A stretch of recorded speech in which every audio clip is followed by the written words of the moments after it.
What's up, we're the Raze poker team, and this is our first poker vlog. We just took a trip down to Morongo, where I can play because I'm 18, and it was quite a session. Yeah, so we had 8 hours of play. We have 6 hands we want to go over that we learned something from, and we want to teach you as well, so let's jump right into it. Let's go. All right, so the first hand here, we are playing 2-5. We look down at pocket queens. Holy smokes. I decided to raise it up to $20 and get a call from the hijacking button. So we're going out of position here to a flop of Jack 9-8 rainbow. We do have an overpair and a gut shot, but it still feels like a pretty wet board, pretty gross. I bet out for $20, but honestly, in hindsight, I think I could probably go 30 to 40. We want to charge any hand like Jack 10 that has a lot of equity against our hand. And we get a call from both of the players, so not really what we're looking for. And the turn is quite interesting. The Queen of Hearts giving us top set. This card is something you want to see, but at the same time you don't want to see because it completes a one-liner to the straight, which is the 10. Right. It's very likely that one of our opponents has a 10. They could call us on the flop with 10-8, 9-10, ace-10. So this card is not really one we're loving because we're probably beat, but we do have a lot of outs on the river. I don't think we need to bet, so I started with a check just to try and get to showdown.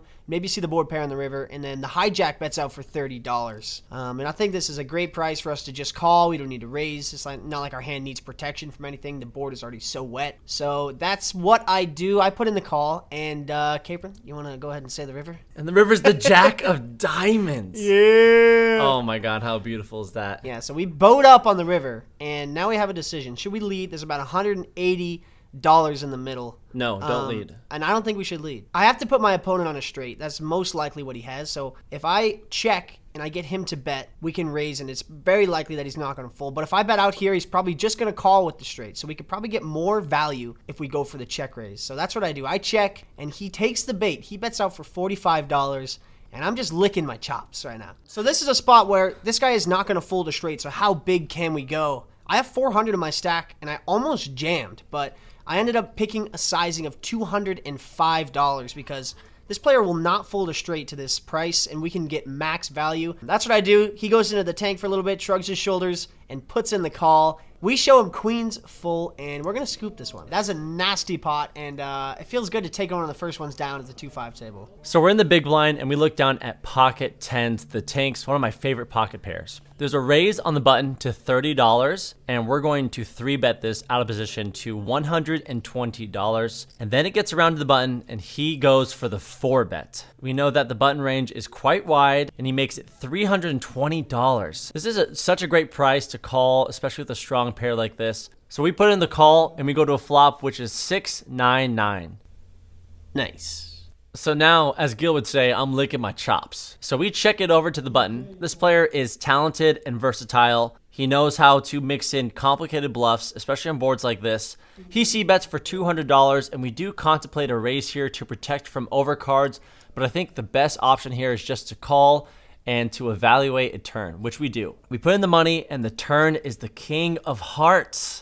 This is just the one card that will most likely always be in his 4-betting range. So I check it back over to him, ready to let it go, but he decides to make it $300 for such a cheap price. I can't tell if this was a mix between a bluff sizing or for value. It felt like a bluff sizing trying to be interpreted as value. So I tank for about 2 minutes, and we make the call. When the river comes a 4, a complete blank, there's no flushes out there. There's just one pair that beats us and his overpair, such as aces, kings, queens, jacks. I'm already so deep in this. We check to him, and he goes all in for $600. And we've come so far here. And this is where I need to learn to just let it go because I'm beating absolute air here. We're only targeting ace, jack, and ace, queen. All overpairs beat us. We decided to put in the side call, which is just something I need to just take out of my game entirely, and we do lose to ace king, the very likely hand he was 4-betting with. Yeah, the thing is there's just no bluffs on the river, so even if you do call the turn, which is pretty skeptical, you probably just gotta let it go on the river. Yep, and that's the big hole in my game is not letting it go when I try to convince myself that there's always a bluff. Just Pain City for me, and we got some better hands following up. All right, so we're back with another hand, and this time Capron decides to put on the straddle.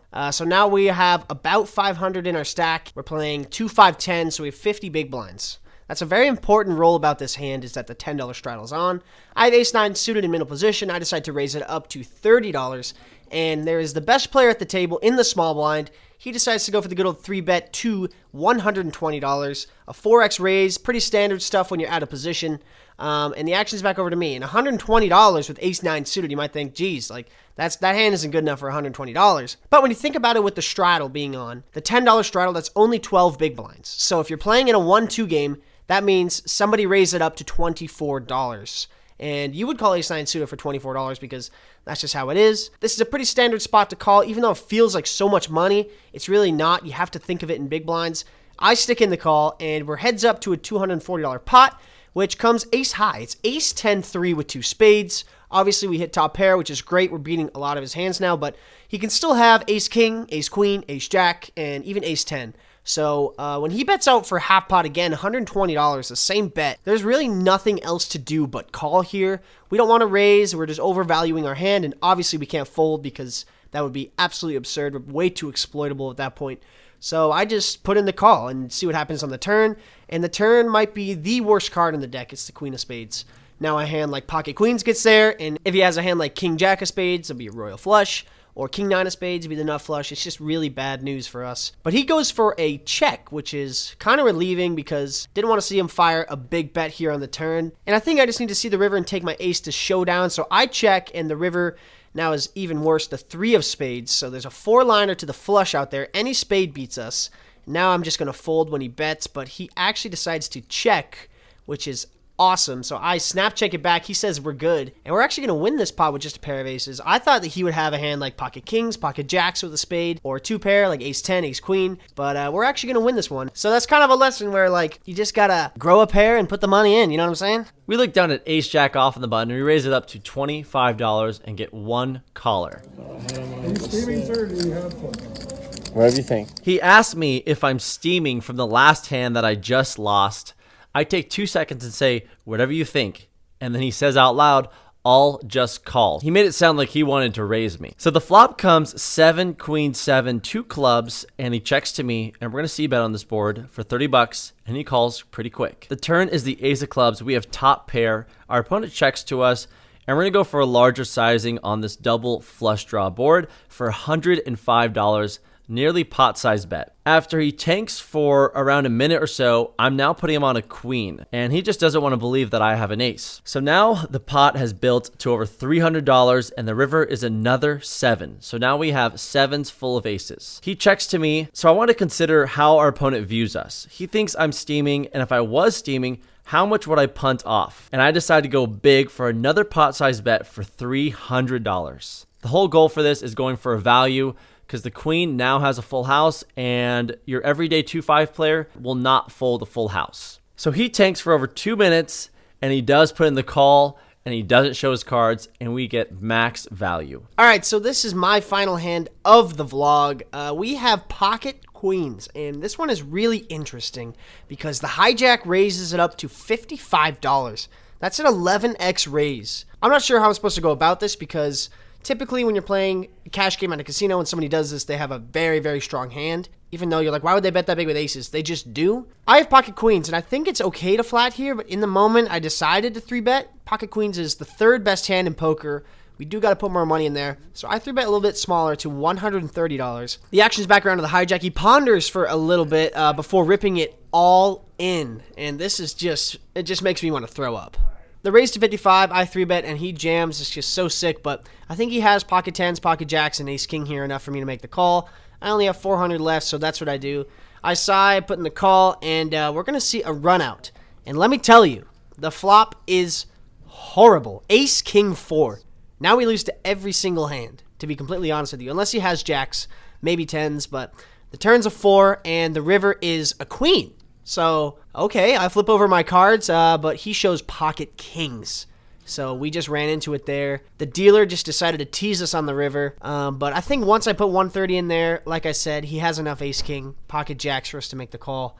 It's just unfortunate, and we're gonna have a pretty quick exit to this game. Things not really going our way today, but we're gonna bounce back next session. There's a couple limps, and we look down at 6, 7 of clubs with a suited connector. We're gonna raise it up to $30, and we get 1 call from the whale. We're going heads up to a flop, which comes the 2 of spades, the 8 of clubs, and the 9 of clubs. We have an open-ended straight flush draw. He checks to us, and we go for a larger size on this board texture, just for protection because we have absolutely nothing right now, but he does put in the call. The turn is the Jack of Hearts, and then he does something odd. He leads out into us for $70. We can't fold this, obviously, but he's been using this tactic many times, and I think it's more weakness than strength. But we decided to just go for a flat call and see a river. And guess what comes? The 5 of clubs. We have a straight flush. We're hoping that he bets into us again when the flush hits, and he does. He goes $145. Against this whale, if he has an ace high flush, a king high flush, a queen high flush, etc., we're going to get max value. We go for a healthy size of $420. It's funny because after I put this bet out, in about 10 seconds, he calls out my hand and says, "Oh, I see, 6, 7 of clubs." And I'm like, there's no way this guy can put me on this right now. And he folds showing the ace of clubs and said that he had the ace high flush. And I'm like, no way. I just can't believe he would fold an ace high flush, am I right? The entire table disagrees and says there's no effing way you would have called. So we do show our 6-7 for the straight flush, and we win the high hand of the night for $200. That was our second ever straight flush caught on camera. So happy to share this moment with you guys. I have some inside information. Right before he folded, I saw the ace of clubs, and it was a red 7. Oh, so you're saying he didn't fold an ace high flush and just soul read me? Oof, that is painful to watch that tens hand again. Like, you can't get away with a lot. It's really been teaching me a lot in life. We appreciate all you guys' support. As we want to mention again, Raze's goal is to help you guys make more money in the long run, create content or enjoy it, and build this community so they're all more profitable players. It's just really important to us to build something that matters in this community where we can come together rather than being separate at the tables. So if you guys really want to be a part of the community, check out our Discord, link in bio. So our next big poker trip, we're going to be out in Oklahoma playing the WSOP circuit in Choctaw. So that's going to be hype. 7 days. 7 days of tournaments. We're very excited and we're ready to grind. Well, I hope you liked the video, guys. Yeah, we put a lot of work into this and we had a lot of fun, and expect more from Morongo because That's the only place I can play. yeah. Thanks for watching. Make sure you guys follow the journey. Later.